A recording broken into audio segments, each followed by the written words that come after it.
Okay, this is a video on section 7.3.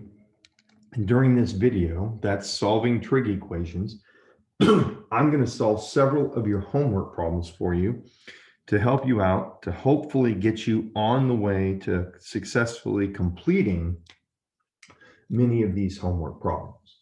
So I'm going to begin with problem 13. Problem 13 says 4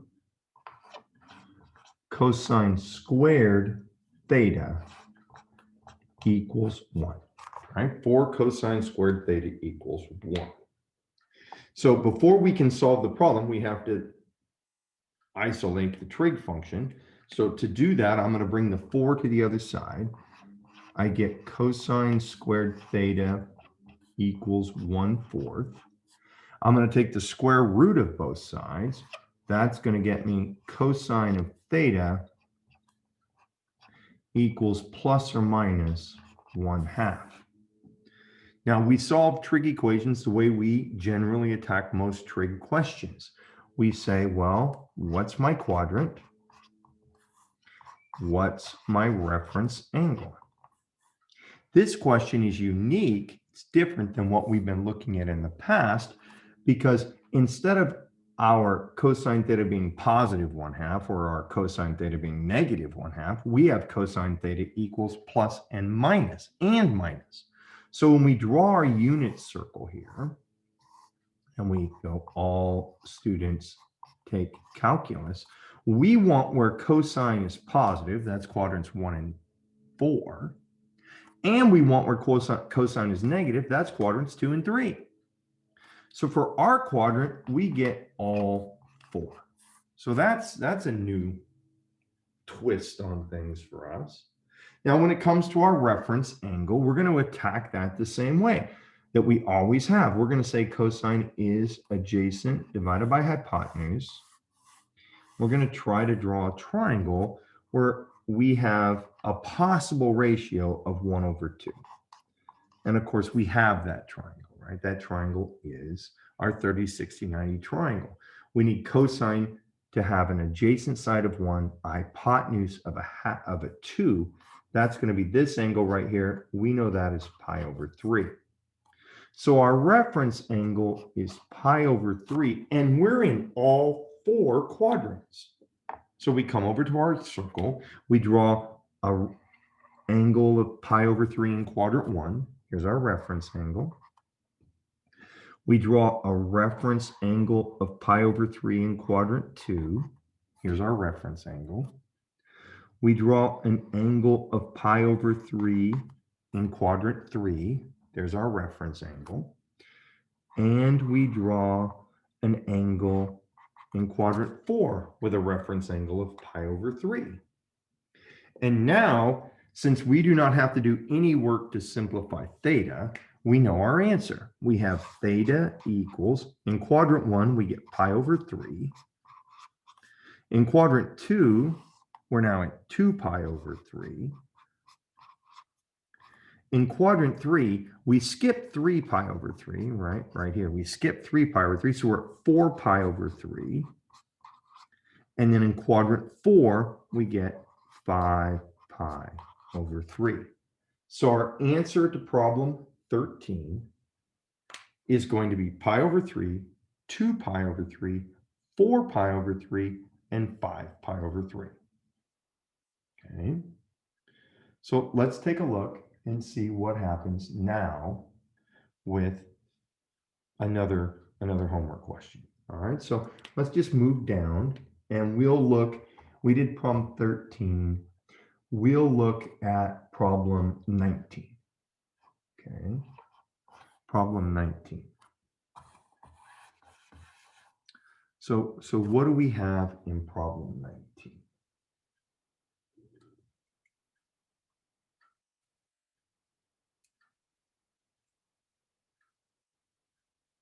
Problem 19 says cosine of 2 theta equals 1/2. So this problem is different than problem 13 because in problem 13, We just had one theta here. We didn't have to make a substitution. Now, our method of solving a problem when this is not just one theta or one x or one alpha is we come in and we say, and I'm going to choose alpha, let alpha equal 2 theta. And I'm going to resubstitute in place of 2 theta. I'm going to resubstitute alpha. And I'm going to get now cosine of alpha equals 1/2. And I'm just going to proceed as if this was the question that they gave me. So I'm going to write down quadrant. And I'm going to write down reference angle. Now this problem, 19, turns out to be very similar to problem 13. That's why I left problem 13 on the board. However, instead of plus and minus 1/2, over here we took the square root, it got us positive and negative. Over here we just have positive. So when we draw our unit circle, we ask ourselves, all students take calculus, what quadrant am I in if cosine is positive? Here we get quadrant 1 or quadrant 4. Right? Quadrant 1 or quadrant 4. Now for our reference angle, we've already done the triangle right here, right? We know that this is adjacent over hypotenuse. We're using the same trig ratio here that we used to do problem 13, and we have 1/2. So we're going to have a reference angle of pi/3.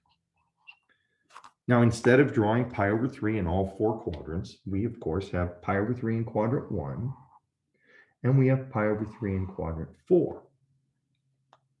So now our answer, remember now, we're solving for alpha here. We're going to have alpha equals pi/3, or we're going to have alpha equals 5 pi/3.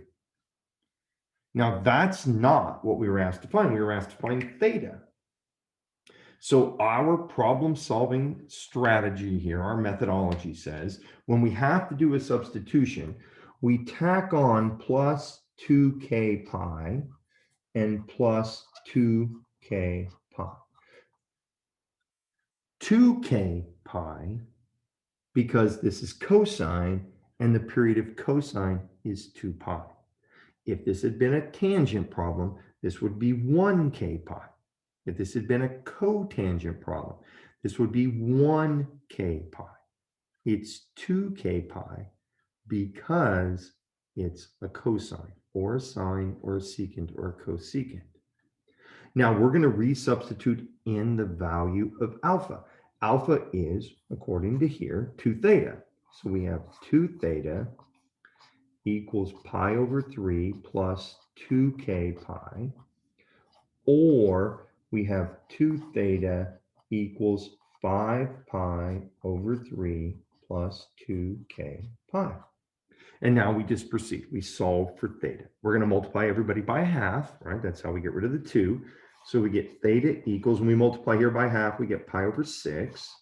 When we multiply here by half, right, we would have a 2 down here. We get k pi. Over here, we get theta. We multiply by half, we get 5 pi/6, right? Here, when we multiply by half, we're going to get plus 2k pi. Remember, we multiplied here by half, and we multiplied here by half to cancel the 2. Now, in the instructions to the problems, it specifically asks us to find only the solutions contained in the interval 0 to 2 pi. So when we reach this step right here, now if it did not say that, right, if it did not say find the solutions in the interval from 0 to 2 pi, then we are finished with it. We're finished. This gives us all the solutions on the unit circle that solve cosine 2 theta equals 1/2. And we simply say k is an integer. K is 0, 1, 2, 3, 4, 5, -1, -2, -3, -4, -5. And that would give us the infinite number of solutions to our problem. But they, in this question, specifically asked us to find just the solutions between 0 and 2 pi, just between 0 and 2 pi. And so to find those solutions, we look at our values of theta and we start substituting in values of k. Okay, we say, well, let k equal 0. If k is going to be 0, this side's going to be theta equals pi over 6 plus 0 times pi, or just pi over 6. And I check and I ask myself, is that contained in the interval? And the answer is yes. So that's one of my answers. Or we get theta equals 5 pi over 6 plus 0 pi. I'm letting k be 0. That gets me 5 pi over 6. And I ask myself, is 5 pi over 6 contained in 0 to 2 pi? And sometimes I find it helpful. When I get to this step and I see my answer is in terms of over 6, I come up here for my 2 pi and I just write off to the side over here, that's 12 pi over 6. Right? I just kind of write that so I can keep in mind that's what I'm allowed to meet. Actually, not even meet because it's open at 2 pi. But I can't have a 12 pi over 6, and I can't be bigger than 12 pi over 6. So we tried k as 1. Both of those work. So now we're going to let k equal, we tried k as 0. So now we're going to let k be 1. So this would be theta equals pi over 6 plus pi, right? Because k is 1, so that's plus pi. Now, pi is really 6 pi over 6, isn't it? If we get a common denominator. So here we get theta equals 7 pi over 6. And we ask ourselves, is that in my interval? And yes, it is, because I'm allowed to go up to, but not equal to 12 pi over 6. I'm not there yet. I come over here to this one, I get theta equals 5 pi over 6 plus 1, k is 1, so that's going to be pi, which is, of course, if I get my common denominator, 6 pi divided by 6. I add those together, and I get 11 pi over 6. And I ask myself, is that okay? And the answer is, yes, it is. Because I'm not over or equal to 12 pi over 6. Now, we're going to go ahead and let k be 2. I think you have an idea here that this is probably going to be too big, because when we write this down, look what it says. It says theta equals, right, k is 2, theta equals pi over 6 plus 2 pi.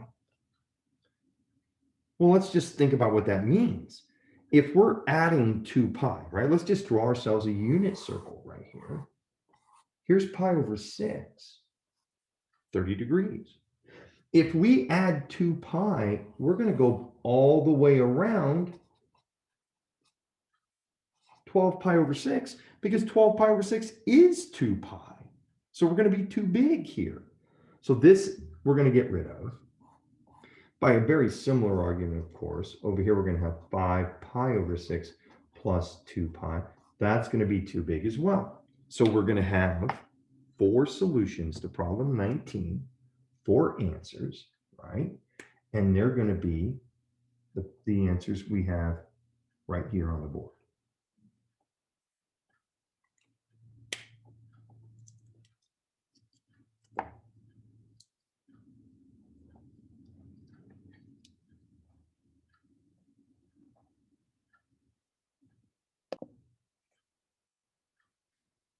Okay, so this is problem 19.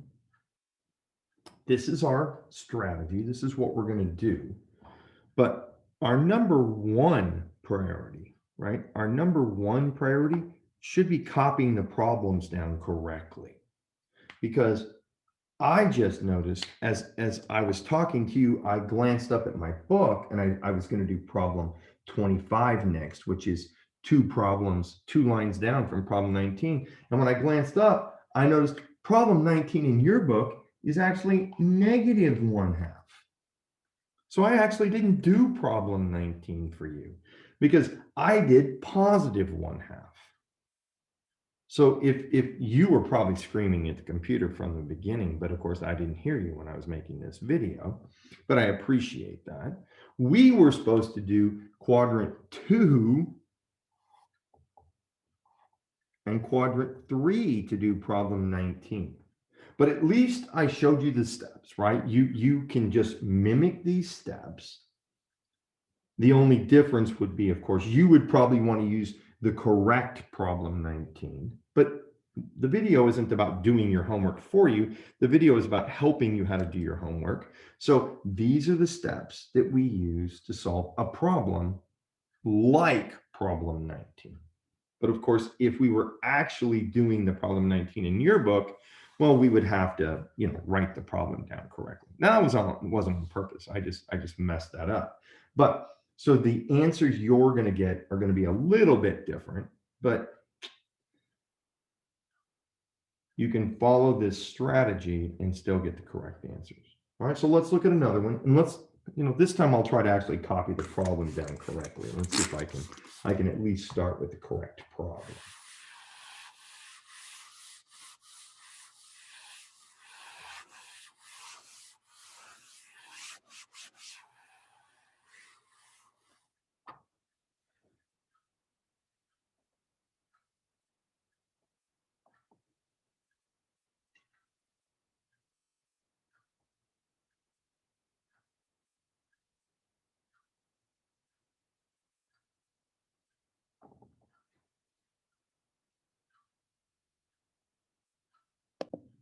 All right, so let's see if we can do a problem.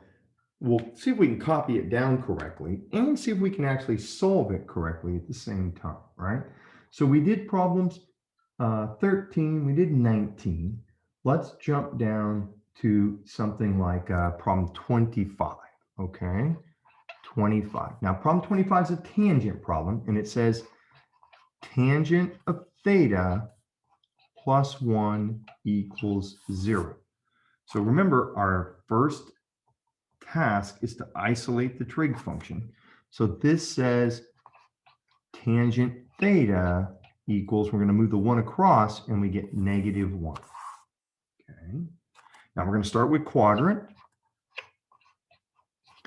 and reference angle, just like before. We're going to draw our circle. We're going to ask ourselves, what quadrant would we be in if tangent's going to be negative, right? So we got tangent is negative in this quadrant and negative in this quadrant. So we're in quadrant 2 or quadrant 4, all right? So those are our quadrants, 2 or 4.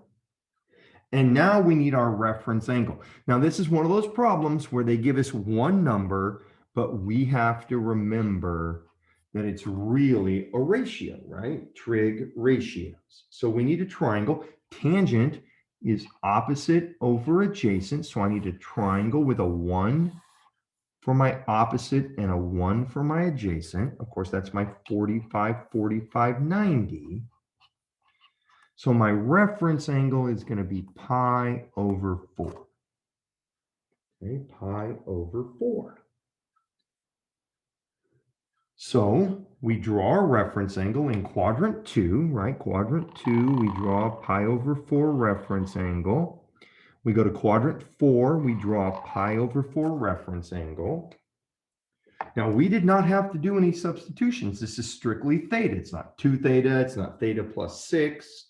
It's just theta. So now we have theta equals, this angle is 3 pi over 4, or theta equals, that angle right there is 7 pi over 4.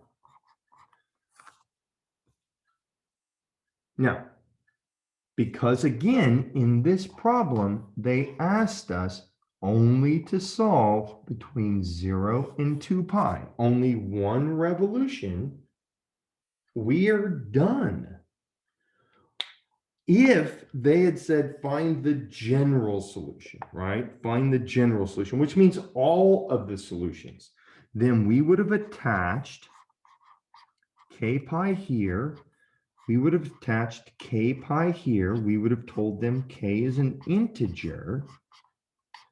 And that would solve for all solutions to the equation tangent theta plus 1 equals 0. But we were asked, specifically, we were asked to only find those solutions between 0 and 2 pi. If you look down in your homework at problems 35, 36, 37 through 44, problems 35 through 44, down there, they remove this stay within 0 to 2 pi condition. All that means is we just attach this. Okay, we just attach this, and then we say k is an integer. Of course, if this had not been theta by itself, we would have had to attach the k pi anyway to solve the problem. Just like we did in problem 19, we still attached 2k pi to both our solutions, and then we multiplied everybody by a half. So that's problem 25. Okay. Let's take a look at another one. All right, let's take a look at another one. So let's take a look at 31. All right, 31. So here we get cosine, and we get 2 theta minus pi over 2 equals, and we'll see if we can write it down correctly. I'm pretty sure it's supposed to be -1. All right, now this is a different type of problem. Here we just had 1 theta, and we had a 1 on the left-hand side. We had to move it across. We don't have any numbers over here. We've got a -1 over here. Okay, got a -1. But we have an expression in here, and we're going to have to get rid of that. We're going to let alpha equal 2 theta minus pi over 2. Okay, that's the way we do that. You don't have to choose alpha. That's just what I choose. So now we have cosine alpha equals -1. Now, I picked problem 31 on purpose. Okay, I picked problem 31 on purpose because it's one of those questions that we have to be ready for where they've given us a trig function and they've given us a value that happens to occur on one of the axes. See, typically when we get a single number over here, we think to ourselves, okay, I'm going to do quadrant.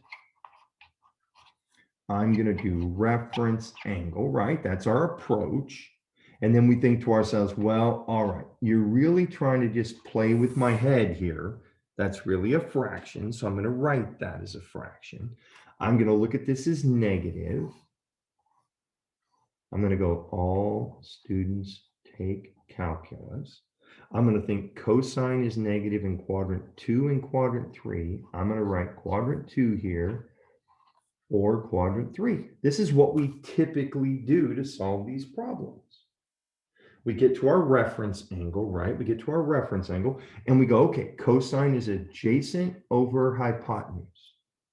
And it's at this moment that we might start to get a little uncomfortable because we know from geometry that the hypotenuse of a right triangle is longer than both legs. And here we are being asked to have the adjacent side be 1. Remember, we took care of the negative with the reference angles. The adjacent side is going to be 1. And the hypotenuse is also going to be 1. Now, we know we cannot draw that triangle. That triangle does not exist. And so then we have to pause, right? We have to take a deep breath, pause, don't panic, just pause and ask ourselves, wait a minute, what's happening here? Now, if we take a different, right, a different perspective to this,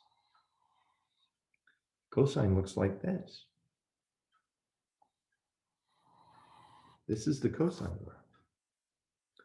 Now, we have been told specifically to only focus between 0 and 2 pi. And we've been asked, when does cosine equal -1? Well, cosine equals -1 right there. And we know that that's 3 pi over 2. So we have to be aware of this type of question. That's why I wanted to work it into the little video here I'm doing for you to help you with your homework. This is one of those problems where it's not going to help us to do our unit circle and our right triangle to find our quadrant and our reference angle. Now, before we get frustrated by that, realize if we went with this approach does not solve the problem. I agree with that. But it does indicate to us that we are going to have to take a different look, right? Because we get to this step right here, we just follow the steps like we normally would follow the steps. We don't try to outthink anything or overthink anything. And we get here and we say, oh, okay, adjacent over hypotenuse, uh-oh. And when we get to an uh-oh means pause. Right? Just take a look at what we're working on. We've got cosine equals -1. That we know that happens. It happens right here. So when we get all done with doing this problem, right, we have to solve it by taking a look at the graph or thinking about the fact that this is x is 0, y is -1. This is, it's not 3 pi over 2, is it? This is just pi. Thank you. This is pi over 2. That's pi. That's 3 pi over 2. So this is -1, 0. So we're right here at pi. Right? We don't have a reference angle for this problem. That happens every now and then. We land on the quadrants every now and then. So what am I going to do to solve the problem? Well, I'm going to do the same thing I've done before. I'm going to say alpha equals, right, and my angle is pi, plus, and because I'm doing cosine, and because I had to do my substitution, I write 2k pi right there. 2k pi, because it's cosine, right? Because it's cosine. And now we're going to resubstitute in. We have 2 theta minus pi over 2 equals pi plus 2k pi. Just like we did in problem 19, we're going to resubstitute. This time, instead of having this or another solution, because we ended up on one of our quadrants, we only get one solution. Now, what do? We move the pi over 2 over here. 2 theta equals, we have pi plus pi over 2. That's going to be 3 pi over 2 plus 2k pi.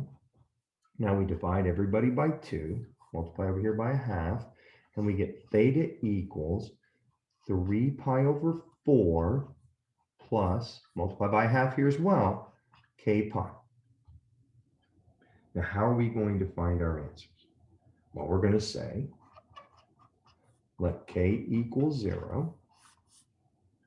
And instead of having 2 possibilities like we did on problem 19, we're only going to have 1. So k is going to be 0. So that's going to give me theta equals 3 pi over 4 plus 0 pi, right? K is 0. So that gets me 3 pi over 4. Then I'm going to say let k be 1. That's going to get me theta equals 3 pi over 4 plus pi, right? Because k is 1, so 1 times pi, which if I get a common denominator is 4 pi over 4. So now I'm up to 7 pi over 4. And then what happens if k is 2? Right? Let's look right here. If k is 2, that's going to be 3 pi over 4. Right? 3 pi over 4 is right here.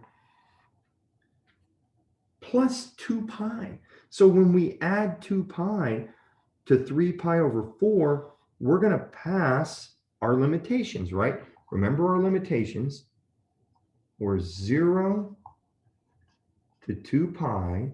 And what I like to do is I like to take my 2 pi, and since I'm working with over 4, I like to write that as 0 to 8 pi over 4, and that way I know when I have to stop. So our answers here, we have 2 of them, right? We get theta equals 3 pi over 4, 7 pi over 4. All right.